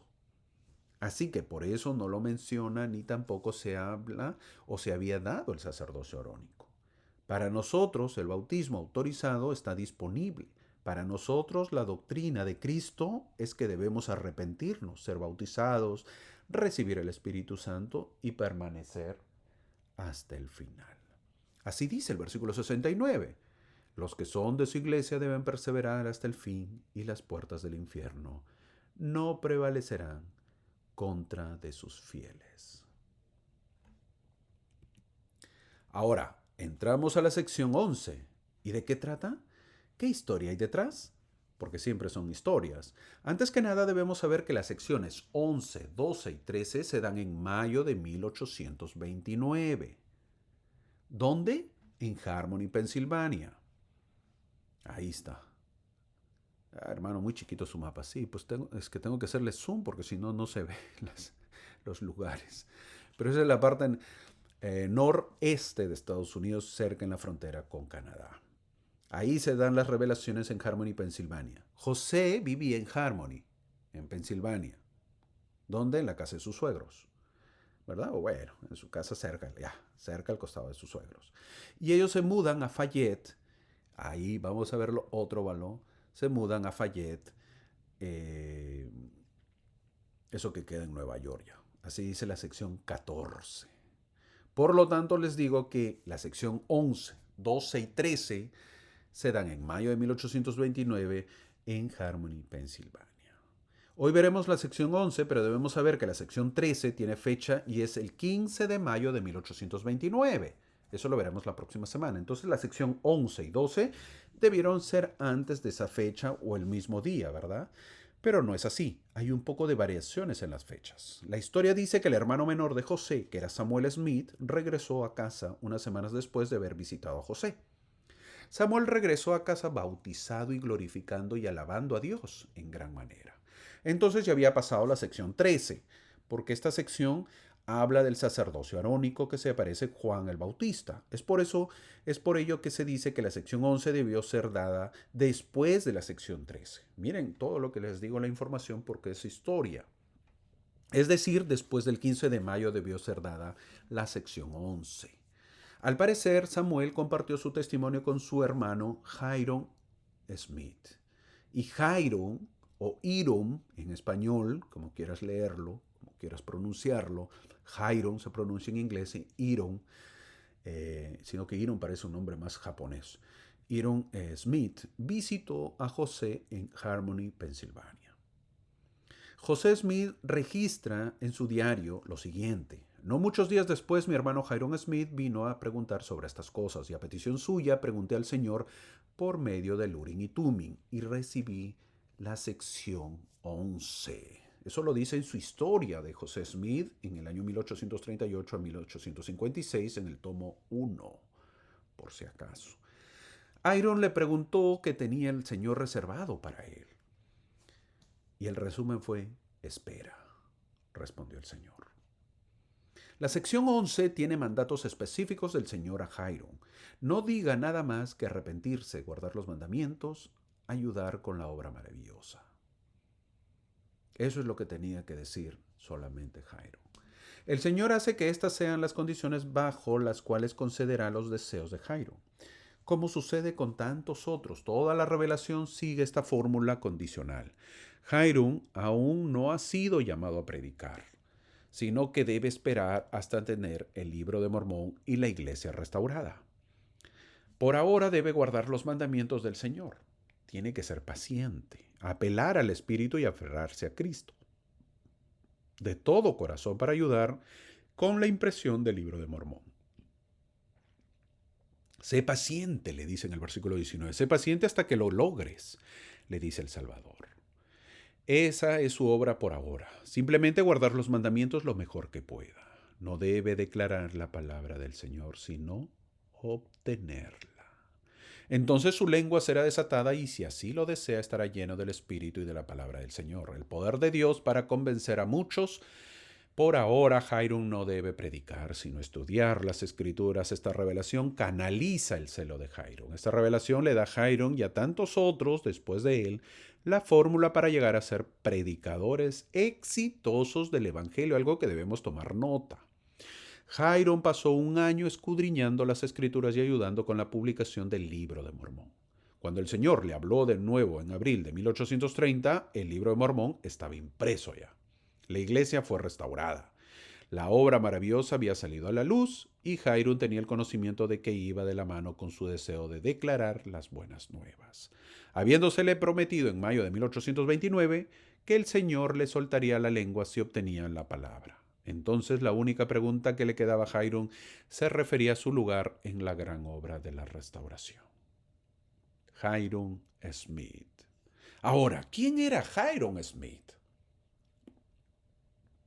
Era el segundo hijo de Joseph, o José, y Lucy Mack Smith. Hay que entender o hay que recordar que la mamá Smith se llamaba Lucy Mack Smith. El hijo de Lucy Mack Smith viene a ser José Smith Jr., o hijo en español, hijo en inglés Jr. ¿Por qué? Porque el papá también se llama José Smith, que viene a ser José Smith Senior, o José Smith Señor, o José Smith Papá. El segundo hijo viene a ser Hiram Smith. Nació el 9 de febrero de 1800, casi 6 años antes que su hermano menor José. Al llegar a la edad adulta, Hiram tenía un cuerpo sano, miren, para que tengan una idea, lo voy a describir físicamente, de músculos endurecidos por el trabajo, era obviamente agricultor, una reserva de energía aparentemente interminable y una ligereza de movimiento. Era muy hábil, muy ágil el muchacho, el hombre este ya. Se cree que era un hombre guapo, que medía aproximadamente 1,80 m. Se cree. Bueno, que medía 1,80 m en promedio, ¿verdad? Más o menos. No era bajo, ¿eh? No era bajo, era alto. Casi del mismo tamaño que el profeta José. Más o menos, el profeta José medía más o menos ese tamaño. Para saber más o menos cuánto medían, lo digo. Uno de los hijos de Hiram, que viene a ser John Smith, los describió de la siguiente manera. Su hijo mismo los describe a su papá y lo describe a su tío José Smith. El profeta José medía 1,80 m de altura y pesaba 90 kilos. Era alto, grande y pesado.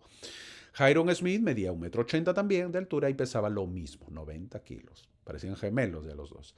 Lo que estoy contando es lo que el elder Russell Ballard, quien lo están viendo en pantalla, quien fue miembro del Quórum de los 12, dijo. Él lo contó. Él fue el tataranieto de Hiram Smith. Y él dice, los miembros de la iglesia nunca han conocido a mi tatarabuelo. Dice. Era su naturaleza mantener un perfil bajo. Está hablando de Hiram Smith. Pero sin él, el profeta nunca podría haber logrado todo lo que hizo. Obviamente, pues su tataranieto, ¿verdad? Se debe sentir orgulloso. El elder Ballard ya falleció, ¿verdad? Pero él era el tataranieto. Ahora ahí lo pongo un poquito más grande a Hiram Smith. La sabiduría de Hiram nunca pareció ser puesta en duda por José, que a menudo escribía o decía, lo quería mucho a su hermano, así como su hermano Alvin también, con quien falleció.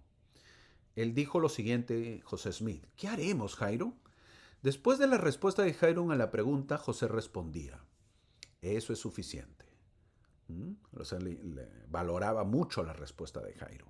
Hay muchas cosas en el noble carácter de Hiram que son dignas de emulación, de imitación. Quizá podamos entender mejor a Hiram y en los atributos que le encomiendan como héroe a través de los que mejor lo conocieron. Consideremos los siguientes tributos dados a Hiram Smith por el Señor y por los 3 primeros presidentes de la iglesia en esta dispensación. Dice lo siguiente, lo voy a leer. Yo, el Señor, amo a Hiram Smith por la integridad de su corazón y porque él ama lo que está justo delante de mí, dice la sección 124, versículo 15. Profundo versículo que dice el Señor de Hiram Smith. ¿Eh? ¿Te imaginas que digan eso de ti? Que nos ama el Señor por la integridad de nuestro corazón y porque él ama lo que está justo delante. Nos ama porque estamos delante de él. ¡Wow! Palabras profundas. José Smith dijo de su hermano, pude orar en mi corazón para que todos mis hermanos fueran como mi amado hermano Hiram, porque verdaderamente posee la suavidad de un cordero y la integridad de un Job. Y en resumen, la mansedumbre y el espíritu tranquilo de Cristo. Y lo amo con ese amor que es más fuerte que la muerte. Fin del comentario. Eso lo dijo el mismo Joseph Smith en inglés, José Smith en español. El presidente Brigham Young, segundo presidente de la iglesia, dijo, Hiram fue el hombre más bueno de todos los tiempos. Su integridad era del más alto nivel. No poseía más integridad en sus corazones que Hiram Smith. Fin de la cita. Eso lo dijo Brigham Young. ¿Qué dijo John Taylor, tercer presidente de la iglesia?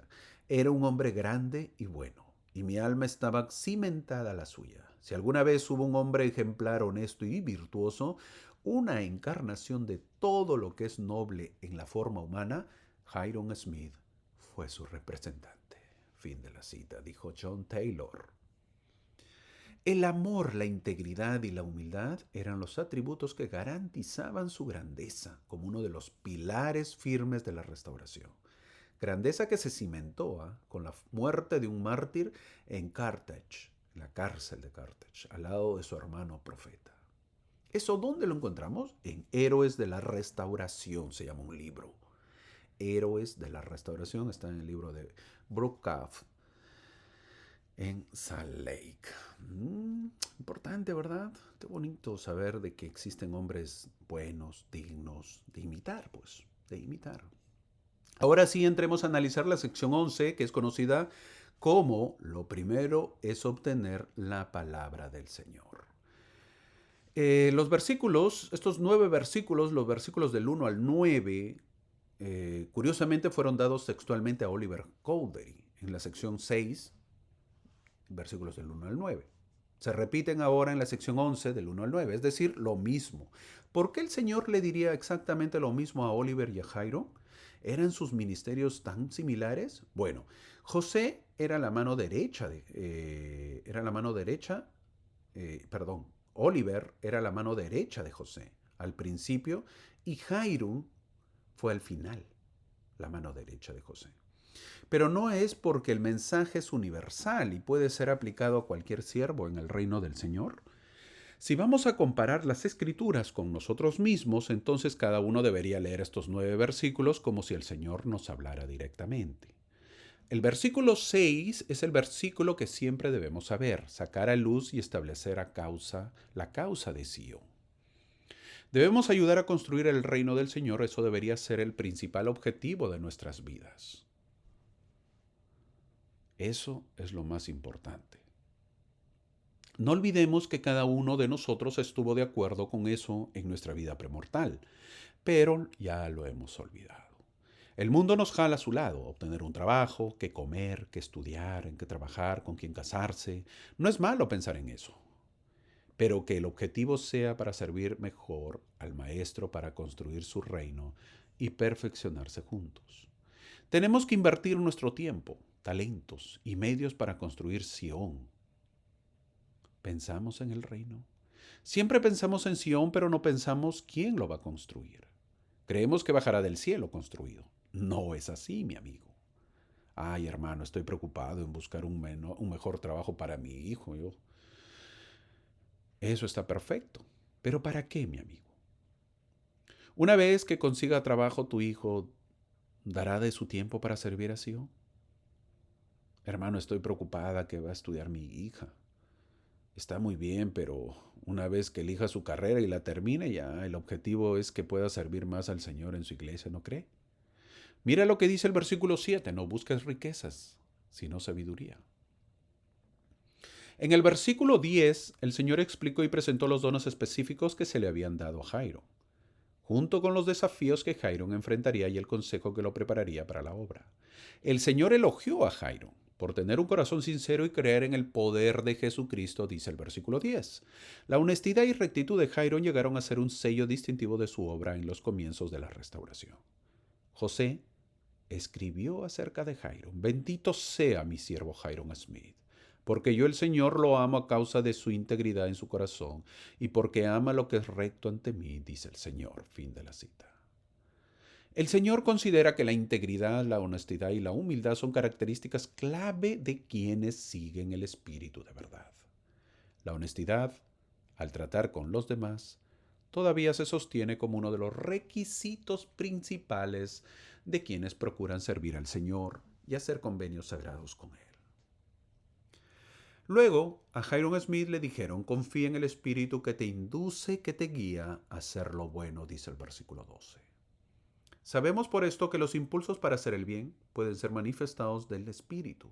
Entonces aprendemos que el Espíritu nos lleva a hacer el bien y no solo eso, sino nos induce a obrar con justicia,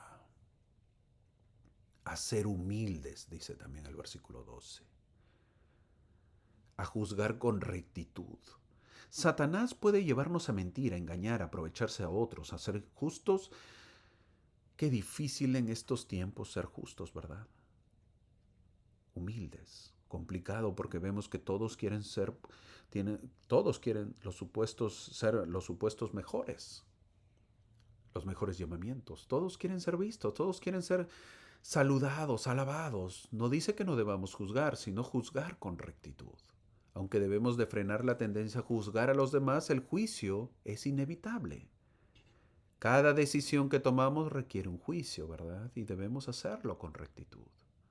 El Señor le dice a Jairo que espere un poco más en el versículo 16 hasta que tenga su palabra, su roca, su iglesia y su evangelio, dice el versículo 16.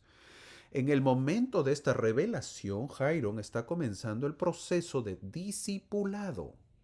No ha estudiado la palabra de Dios todavía ni se le ha enseñado. Aún no ha sido el receptor de la roca de revelación personal con respecto a Cristo. Aunque Jairo llegó a ser uno de los líderes más poderosos de la iglesia, aquí se le instruyó que fuera paciente y estudiara la palabra de Dios antes de embarcarse en una misión para declarar el Evangelio. En el momento en que se dio esta revelación, el libro de Mormón todavía se estaba traduciendo, la iglesia todavía no estaba organizada y Jairo todavía no estaba bautizado. Jairo se bautizó en junio de 1829 en el lago Seneca, cerca de Fayette, Nueva York. Jairo también sirvió como uno de los 6 miembros originales de la iglesia cuando se organizó. El versículo 21 aplica y solo aplica a aquellos que quieren predicar el Evangelio y creen que ya saben. Solo para ellos es este versículo. A los que creen que ya conocen, creen que es fácil, creen que conocen todo el Evangelio. Recientemente en mi estaca han llamado a unos esposos para que sean presidentes de misión. Felicitaciones, pues. Pero después de toda la felicitación viene: no intentes declarar mi palabra, sino primero procura obtenerla. Esta pareja de esposos tienen un gran trabajo de poder obtener la palabra, porque cuando lleguen al campo misional y vayan a capacitar misioneros, lo van a necesitar. Tienen que llevar mensajes de optimismo, cómo aplicar las escrituras a la vida de los misioneros. No es fácil, pero exige una preparación. Si un joven va a la misión, tiene que prepararse antes y continuar su preparación en la misión. A veces veo misioneros en los pasillos en lugar de las clases dominicales. Me pregunto, ¿tanto saben? ¿Ustedes se han dado cuenta en sus barrios? Los misioneros están caminando, conversando en los pasillos. ¿Tanto saben ellos? A sus 19, 18 años, 20 años, ¿ya saben tanto las escrituras? Interesante, ¿verdad? Los veo conversando entre misioneros muy alegremente. Yo me pregunto, ¿no necesitan aprender porque ya saben mucho a sus 20 añitos? Es decir, ¿no necesitan aprender más? Veo a líderes de barrio que no entran a las clases y surge la misma pregunta. ¿Ya tanto saben? ¿No necesitan aprender? El versículo 21 dice al final: si obtenemos la palabra, será desatada tu lengua. Tendrás el espíritu y el poder para convencer a los hombres. Es por eso que luego los misioneros dicen: no hay investigadores, pues. Los investigadores no progresan, hermano. No se quieren bautizar. Es por eso que los líderes, cuando visitan a los menos activos, no pasa nada, pues. ¿Quién lo visita? Un amigo. No sienten el espíritu, porque no saben qué hablarles, no saben qué decirles. Aprende el Evangelio y verás el resultado que dice el versículo 21. El elder Russell Ballard dijo: la vida de Jairo es testigo de su obediencia a esta instrucción. Hasta el último día de su vida se dedicó a obtener la palabra a través del estudio de las Escrituras. En la cárcel de Carthage, leyó y comentó extractos del libro de Mormón. Las Escrituras eran obviamente parte del ser de Jairo, y se dirigió a ellas en los momentos en que más necesitaba consuelo y fuerza. Piense en la fuerza espiritual que podríamos obtener en nuestras vidas y cuánto más efectivos seríamos como maestros, misioneros y amigos si estudiáramos las Escrituras con regularidad. Estoy seguro de que nosotros como Jairo seremos capaces de soportar nuestras mayores pruebas si buscamos la palabra de Dios como Él lo hizo. Fin del comentario. Jairo acompañó a José hasta su último día. Por cierto, hago aclaración que uno no convence a los hombres, pero si has obtenido la palabra y tienes el Espíritu hará el trabajo de convencer. El Señor sigue hablando a Jairo y le dice que busque el reino de Dios en el versículo 23. Luego sabremos que siempre lo hizo hasta el último día de su vida, que murió junto a José, donde fueron abatidos. Llegamos al final de la clase y aprendimos que después de los devastadores acontecimientos que rodearon al manuscrito perdido, era importante que José recibiera la seguridad de que su llamamiento y su don habían sido restaurados. El Señor también le aconsejó que fuera diligente, pero que no se esforzara demasiado mientras trabajaba para completar la traducción. La templanza es una de las virtudes que el Señor recalca con frecuencia en las primeras revelaciones de Doctrina y Convenios. Incluso en una obra tan crucial como la aparición de un nuevo registro de las Escrituras, el Señor es consciente de las limitaciones de sus siervos y tiene cuidado de evitar que se sientan abrumados. Si bien un sentido de urgencia puede ayudarnos a llevar a cabo la obra del reino, el Señor tiene cuidado de recalcar la importancia del descanso, la contemplación, el cuidado personal, para que no nos cansemos prematuramente en la obra. También vimos cómo debemos aprender las Escrituras. Debemos obtener su palabra. Tenemos muchísimas escrituras, mensajes, manuales y muchísima más información.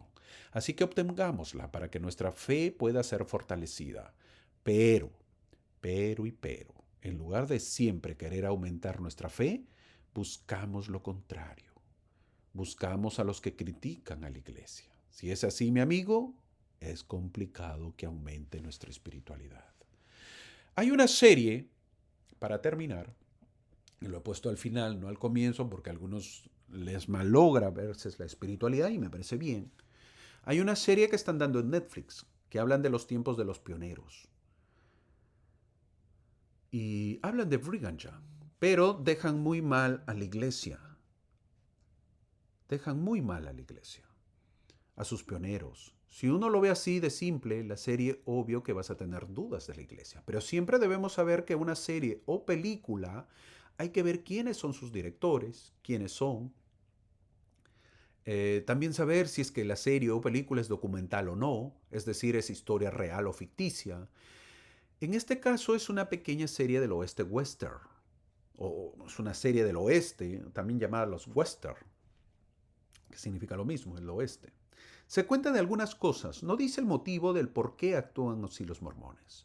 Todos debemos saber que están hablando de 1857, donde ya se ha emigrado a Utah. Si es que ven la serie que está en Netflix, les comento algo que quizás veamos más adelante con la historia de la iglesia, pero es bueno saberlo desde ahora porque de repente ya lo estás viendo, ya lo viste la serie. Uh, uh, la iglesia, hay que saber que será perseguida. Más adelante lo vamos a ver en la historia. En la historia, no de la serie, sino en la historia de nosotros que estamos leyendo Doctrina y Convenios. Los pioneros sufrirán muchísimo, serán sacados de sus casas, muchos morirán también, y al profeta y su hermano lo matarán. Los mormones serán expulsados de sus casas y toman la determinación de irse al oeste, pues, a Utah, liderados por Brigham Young, conocido como el León. Así lo conocían al profeta. Los pioneros realizan una travesía de muchísimos días con todos los climas más duros de Estados Unidos.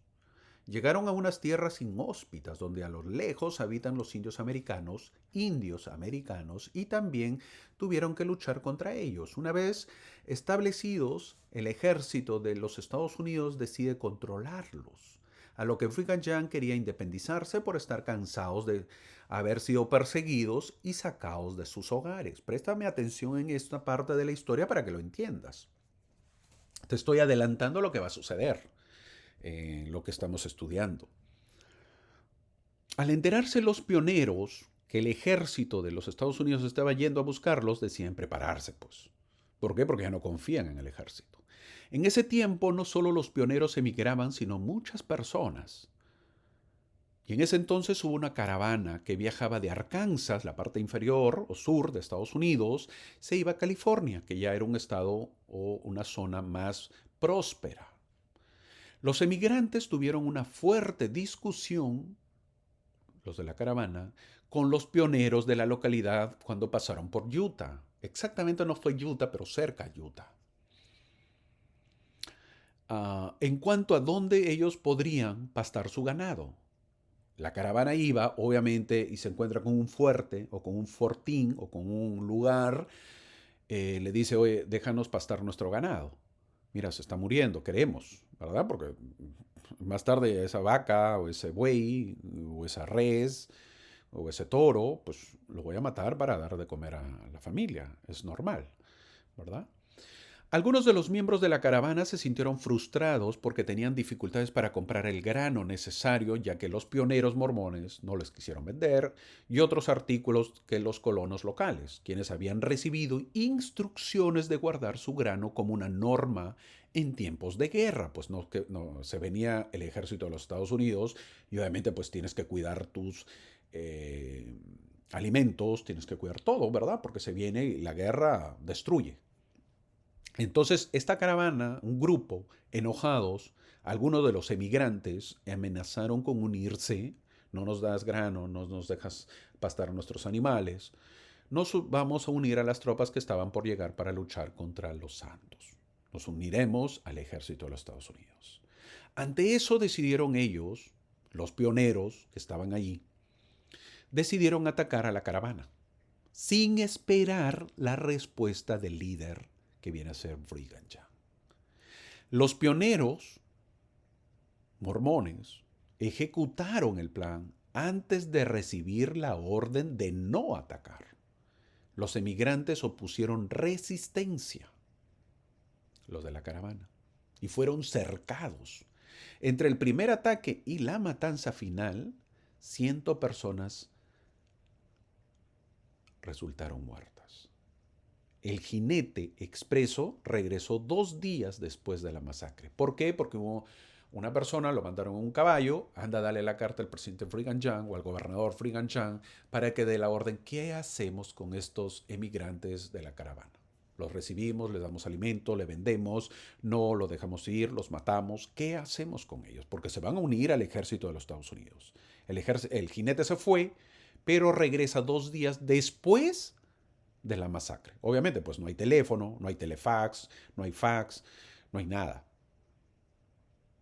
Entonces mandan al jinete con una carta para la autorización, el presidente Brigham Young o el gobernador Brigham Young autorizan no atacar, pero cuando ya llega otra vez el jinete expreso, así lo llaman, ya había ocurrido la masacre. Eso ocurrió 2 días después. Él traía una carta de Brigham Young en la que instruía a los líderes locales a no interferir con los emigrantes y permitirles pasar por el sur de Utah en paz. Los milicianos trataron de encubrir el crimen al echar toda la culpa a los indios paiutes locales, algunos de los cuales también eran miembros de la iglesia. La iglesia ha buscado la verdadera historia y lo que se ha encontrado es que Young no ordenó la masacre. El elder Eyring, consejero de la primera presidenta de la primera presidencia de la actualidad, Henry B. Eyring, dijo: lo que aquí hicieron, cuando estaba en el lugar de la masacre, lo que aquí hicieron miembros de nuestra iglesia hace mucho tiempo representa un horrible e inexcusable abandono de las enseñanzas y la conducta cristiana. Con esta parte de la historia puedes ver si gustas la serie, ya conoces más y la vas a entender más. La historia quizás no nos guste, pero es la verdad, mi amigo. ¿Se cometieron errores? Por supuesto que se cometieron errores. Nada justifica la muerte de las personas. Lo que tenemos que saber es que en el día del juicio, mi querido amigo, mi querida hermana, amiga, o hermano o amigo, es que en el día del juicio se rendirán cuentas y veremos la verdad. Hermano, ¿y cómo puedo saber más? Bueno, eso es parte de la historia de la iglesia. Yo he hecho un resumen, pero la mayoría está en inglés, mi amigo. Y si quieres saber en español, puedes buscar la historia. Se llama así: La masacre de Mountain Meadows. Mountain, de las montañas, masacre de Mountain Meadows. Estoy hablando casi en español para que lo puedan buscar. Lo he puesto al final. Si no te gusta, no hay problemas, pero lo menciono porque ahora es tendencia, es decir, todos están hablando de esta pequeña serie. Están dándolo en Netflix, se llama American Primeval, en español o en inglés. American Primeval, en español viene a ser Érase una vez el oeste, así lo han traducido. ¿Verdad? Habla de los tiempos de los pioneros, habla de Brigham Young, pero dejan muy mal a la iglesia, a sus pioneros. Si uno lo ve así de simple, la serie, obvio que vas a tener dudas de la iglesia, pero siempre debemos saber que una serie o una película hay que ver quiénes pues son sus directores, sus actores. Se cuenta algunas cosas de los mormones, pero no dice el motivo de por qué actúan así los mormones. Es un resumen. Todos debemos saber que están hablando de 1857, ya el profeta José Smith pues ya ha muerto y los mormones han emigrado, ¿verdad?, a la parte oeste de los Estados Unidos. Nosotros todavía estamos en el año 1829, 28-29. Más adelante veremos esta parte de la historia. Eh, es terrible, pero eso sucedió. Es una masacre terrible lo que ocurre. Espero que lo puedas entender, espero que te haya gustado la clase, esta explicación. Es mucha violencia hay en la serie, por cierto, pero a veces pues hay gente que le gusta, y hay gente que le gustan las películas de terror y le gusta mirar sangre, etcétera. Son gustos medio raros, pero bueno. Eh, si te gusta ver la serie, pues mírala. Si no te gusta, pues tampoco. Párala y listo, no hay problema. Pero yo te trato de explicar para que puedas tener una idea mejor de cómo es y que tiene que ver con la historia real y con lo que cuentan en la serie. Eh, no es agradable, no lo pintan bien a la iglesia, no por eso te puedes sentir mal, no sé, depende de ti, de tus sentimientos, siéntete bien, siéntete mal. Lo que debes saber es que tienes que saber la verdad, mi amigo, y que tú debes hacer lo correcto y ejercer tu fe. Que espero que te haya gustado esta clase, algunos puntos de historia. Te veo la próxima semana, esperando saber de que siempre nos acompañes y que puedas recurrir siempre a las escrituras y a tu oración para que puedas saber las cosas por ti mismo y saber la verdad. Muchas gracias por acompañarme. Ha sido un placer para mí compartir estas escrituras, este tiempo contigo. Te espero la próxima semana. Gracias.